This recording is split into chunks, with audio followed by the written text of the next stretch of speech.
Luxury partner in brief of ongoing progress work on the shutdown of Lagos infrastructure. Bring all the traffic into this direction. We are going to work to ensure that better during the traffic. If we don't do what we need to do now, the road will. Good day and welcome to another interesting episode of your program, Infrastructure Weekly. I am Abosedi Omowi, your guide on the program. On today's episode, we will be taking you around projects in the power works and housing sectors and also the railways. We will be back after this time out. Don't go away. Coming together of opportunities, and this is what Infrastructure is the backbone of development, which explains the Buhari government's effort at bridging the facility gap.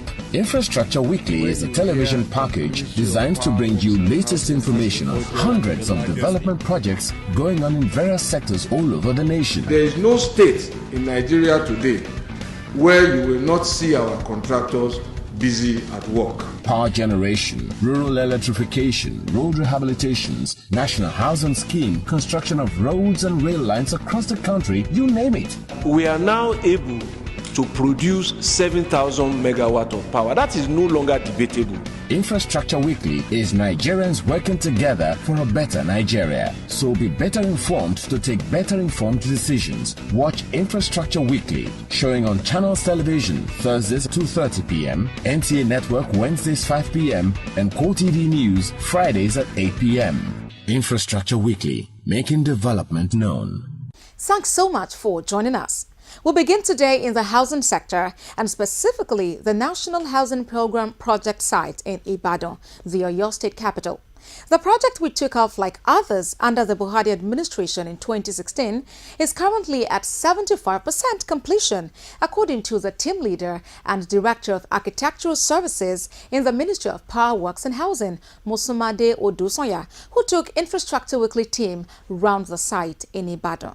Let's take a listen. The National Housing Project site in Ibadan, the Oyo State capital, is now at 75% completion, according to the project team leader, Musumade Odusonya, who also dabbles as a director of architectural services in the Ministry of Power, Works and Housing. The project, which was started in 2016, like its counterparts in 33 other states across the country, has a variety of houses such as 2 bedrooms, 3 bedrooms, condominium, and a block of flats. While most of the 2 and 3 bedroom apartments are ready and slated for pre-handover inspections, others are at various stages of completion. At least 75% completion. We are doing let me just break them down. For the 3 bedrooms, we are doing 10 blocks. Out of the 10 blocks, only 2 blocks are outstanding. For the 2 bedrooms, we are doing 20 blocks. Out of the 20 blocks, they are at various stages of completion. But at least 2 of them have achieved painting. He added that other parts of the project will soon be ready with rigorous supervision and insistence and adherence to standards.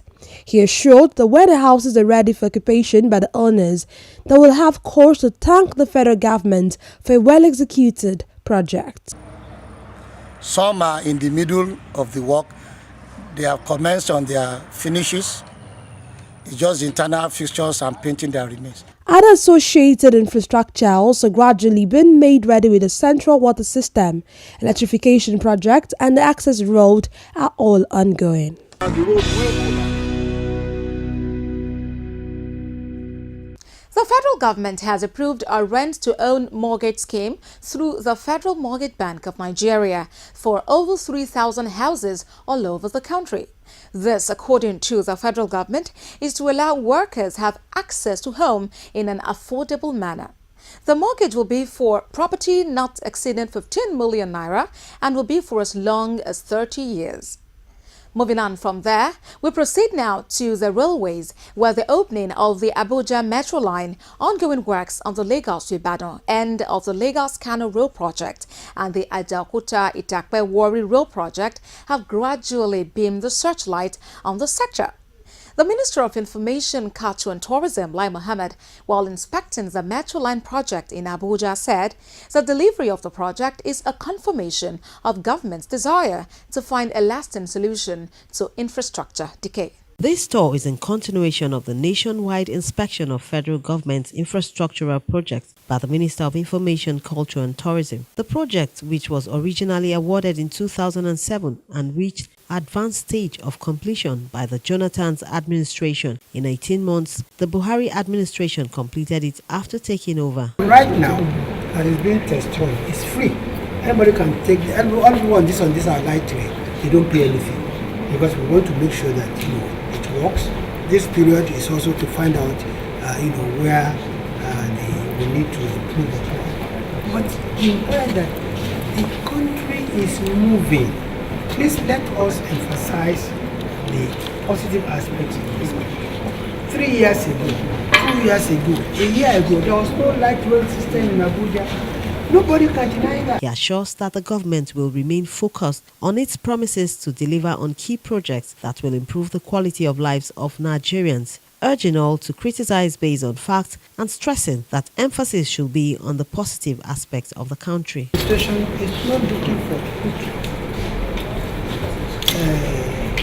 fixes because quick fixes don't work. We are laying foundation for an enduring infrastructural development. We are painstaking, we are very transparent, but we remain focused and committed.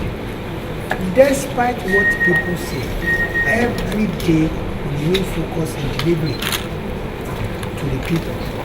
What we are doing might not be appreciated. Secretary Federal Capital Territory Administration Transport Secretariat Kayode Okpeifa says 48 more coaches are expected to be delivered. Currently, 3 coaches are already on ground for commercial operations. We mentioned that we made this project at about 53%. And not just that, there were also project management issues, and we solved them.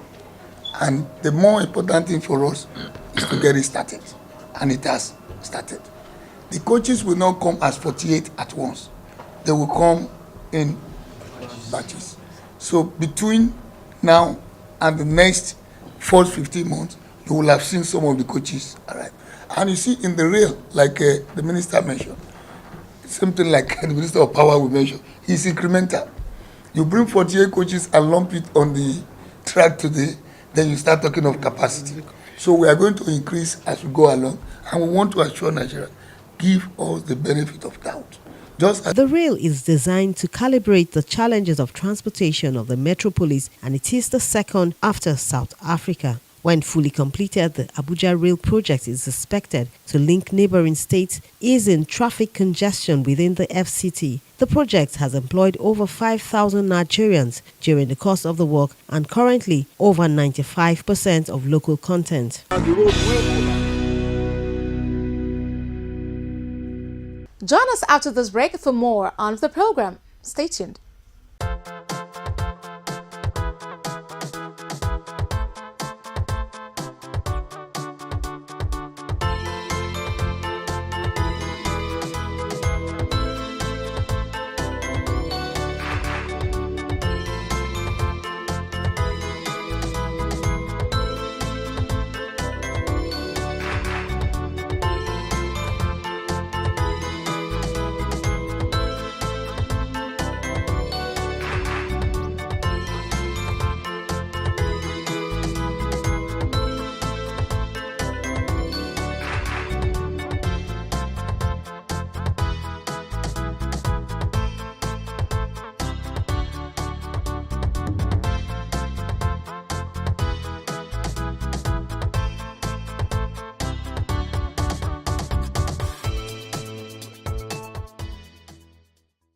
Thanks so much for staying tuned.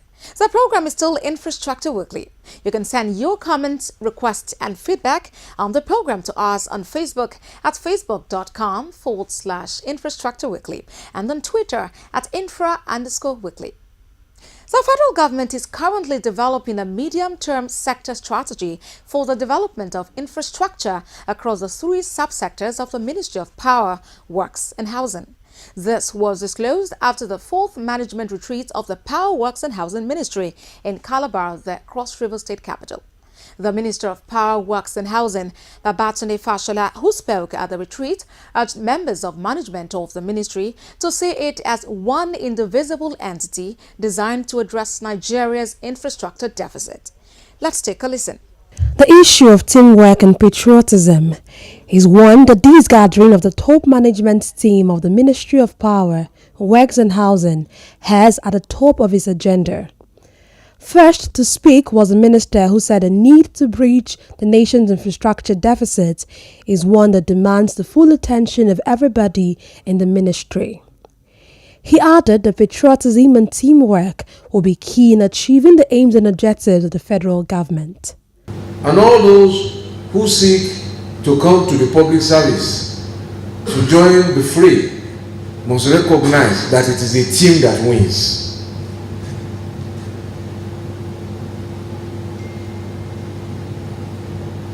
And if the team understands that they are bound together in success and sometimes in adversity, they can overcome almost all their challenges. He gave a status report of happenings in the sectors under the ministry. 3 years ago, around May 2015, the story was that transmission was the biggest problem on the power sector grid. The story was that there was not enough power to supply.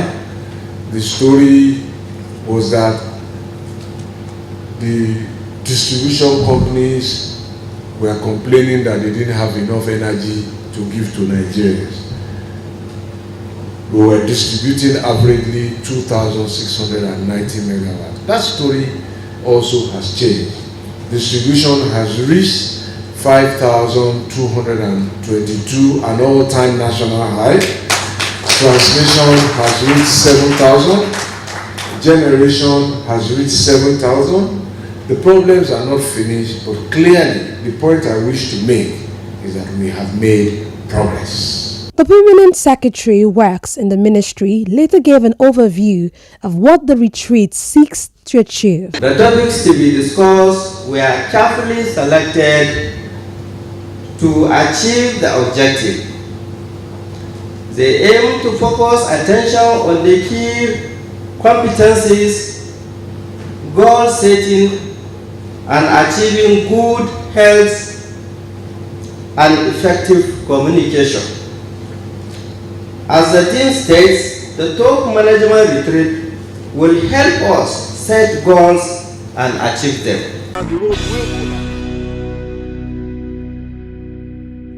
For comments, feedback and inquiries, you can get in touch with us on any of the social media handles showing on your screen. The federal government has again reiterated its commitment to bridging Nigeria's infrastructure deficit. The government also added that it will continue to put measures in place to expand the frontier of commerce between the nation's communities through the provision of critical infrastructure. The Minister of Power, Works and Housing, Babatunde Fashola, disclosed this while speaking on the award of the 349 billion naira Kwanga Jos Bauchi Gombe Road project. The project, which will bring the people of Nasarawa, Plateau, Bauchi and Gombe State closer together, is one many stakeholders, including the Plateau State Governor Simon Lalong, have hailed as a historic development. The Ministry of Power, Works and Housing presented the request for the approval of the award of the Akwanga Jos Bauchi Gombe Road, which was approved for the sum of 348.594 billion, a total of 420 kilometers, 420.6 kilometers. The project scope is the expansion of the current two single-lane highway into a dual carriageway. Now, what is significant about this is that it completes the integration of the North Central with the southeast and the northeast. You will recall that Council had previously approved the award of the Abuja-Kefi Road and the Akwanga-Lafia-Makurdi Road, all of this in the North Central. You will also recall that in May this year, Council also approved the award of the 9th mile Enugu to Makurdi Road. So that is the connection now from the southeast to the North Central. So what you have today is the Gombe to Akwanga, which is from the northeast through Bauchi, Jos, down to the North Central. And that completes the spine of the major movement of agro-produce really and other related produce. The construction period is 48 months. And the road will collapse. Join us after this break as we hit the home stretch. Coming together of opportunities. And this is what Infrastructure is the backbone of development, which explains the Buhari government's effort at bridging the facility gap. Infrastructure Weekly is a television package designed to bring you latest information on hundreds of development projects going on in various sectors all over the nation. there is no state in Nigeria today where you will not see our contractors busy at work. Power generation, rural electrification, road rehabilitations, national housing scheme, construction of roads and rail lines across the country, you name it. We are now able to produce 7,000 megawatt of power. That is no longer debatable. Infrastructure Weekly is Nigerians working together for a better Nigeria. So be better informed to take better informed decisions. Watch Infrastructure Weekly, showing on Channels Television Thursdays 2:30 p.m., NTA Network Wednesdays 5 p.m., and QoTV News Fridays at 8 p.m. Infrastructure Weekly, making development known.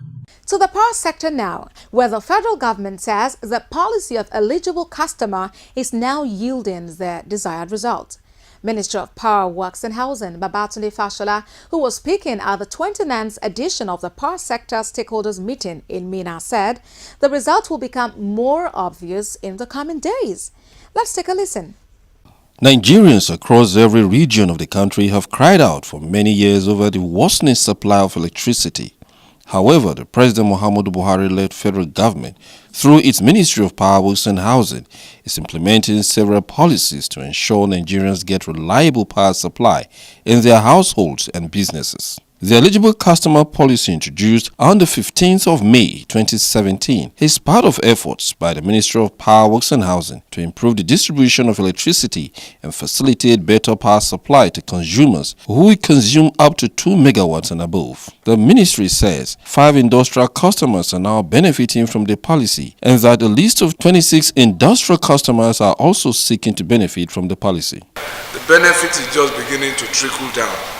And this is the analogy that I made about policies that it takes time to evolve and to have impact.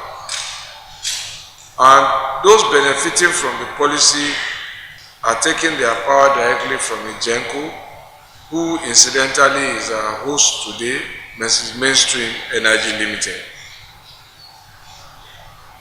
We also have a list, I am told from the reports, of 26 industrial customers who are seeking to benefit from the policy. But I'm glad to hear from Mainstream that so far, for the first 2 months of the operation of the policy, the invoices they have issued, they have achieved 100% collection, which is what we want to see in the industry. So it means that in one breath, parts of the policy is working, but we intend to monitor the policy more closely, to hear from the beneficiaries and all of the participants, and to ensure that this constitutes a win-win for everybody. Another policy is the energizing of educational institutions and markets. These are federal government-led initiatives based on the approval of the Rural Electrification Implementation Plan by the President in 2016 to provide access to power for rural dwellers and vulnerable citizens. The minister had proposed that his ministry is to use 6 more hydro dams that have been abandoned for decades to power 37 federal government universities and some markets as anchors which are privately funded. There are currently 15 markets under contemplation with Ariaria, Sabon Gari and Sura markets in Aba, Kano and Lagos as flagships. The 6 hydro dams are to be concessioned to private operators to build, operate and transfer. Our thinking is simple. While the whole value chain and power privatization gradually evolves, it is possible to create oases of success by showing to our children that they can have reliable power while in school. If that is a reason to get children to school and keep them there, certainly no good business should oppose this. Indeed, it seems to me sensible to expect that the future of today's businesses and even the future of our government rests solely on the quality of education that the current generation of students get. The provision of 701 billion naira payment assurance guaranteed by government is to give comfort to investors in the generation side of the value chain. We continue to forge ahead to achieve a 100% recovery by implementing a very robust capacity and expansion program. Further, additional capacities are being recovered with the ongoing rehabilitation of the 80 megawatt Unit 1G7 at Kainji, which contract was awarded to GE and will be completed in the 4th quarter of 2019. We are also in the process of awarding the contract for the recovery of an additional capacity of 96.4 megawatt to Marubeni for the rehabilitation of Unit 2G6 at Jebel, which has been out of operation since 2009, which will commence in 2019.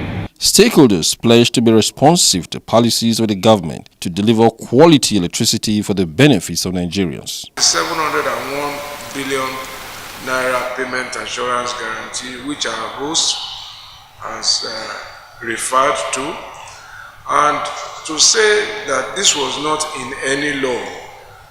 It was a creation of the Buhari government to give comfort to investors in the generation side of the value chain that they will be paid for the power they supply. Since its implementation in 2017, recovery of payments by GENCOs has increased from 20% to 80%, and the power supply capacity has improved from 4,000 to 7,000 megawatts. And there is an appetite now by other players to participate in the generation side of the business. We must not forget the various initiatives and interventions of the federal government to ensure that the power sector remains viable, and we must continue to ask ourselves how we can contribute our own quota in ensuring that the power sector survives. At this juncture, I will again laud the Honorable Minister of Power, Works and Housing on the declaration of eligible customers, which comes at a time when market participants were seeking stabilization of revenue and development of a matured market.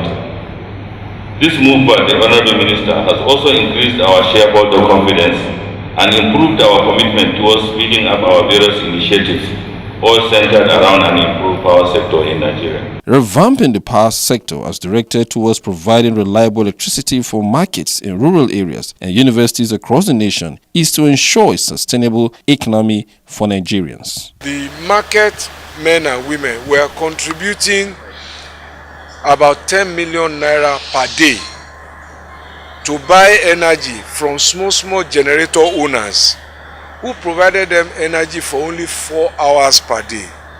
And we decided to replace that with a gas system that provides them energy for the whole day and at much lower the cost, not only in terms of cash, but in terms of environmental health. So those are the kind of interventions that the Buhari administration feels its responsibility to drive in order to reach vulnerable people. And it might interest you that the entrepreneurs who are trying to produce this power in our area are investing their money, contrary to what you hear that it is government. It's not government. And they are not asking government for bank guarantees. They are not asking for CBN rates. They are not asking for all sorts of conditions that you find. They're just believing in the market and going in there to play. And we think that these places, just like the universities of course are government funded, the intervention to ensure that children have electricity in their schools.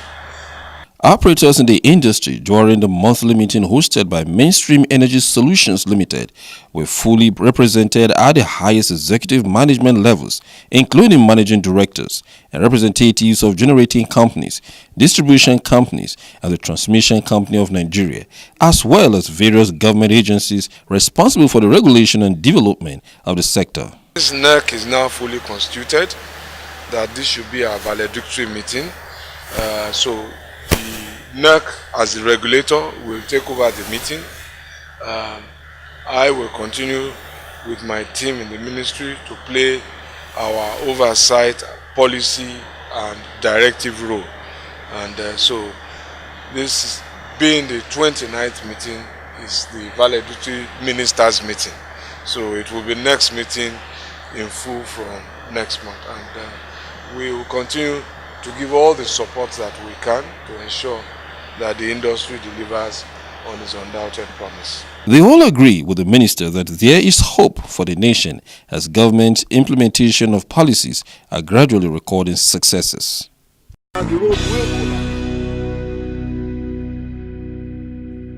That is it on this week's episode of the program. Join us again next week for another interesting package. Until then, I am Abosede Omowi. Bye for now.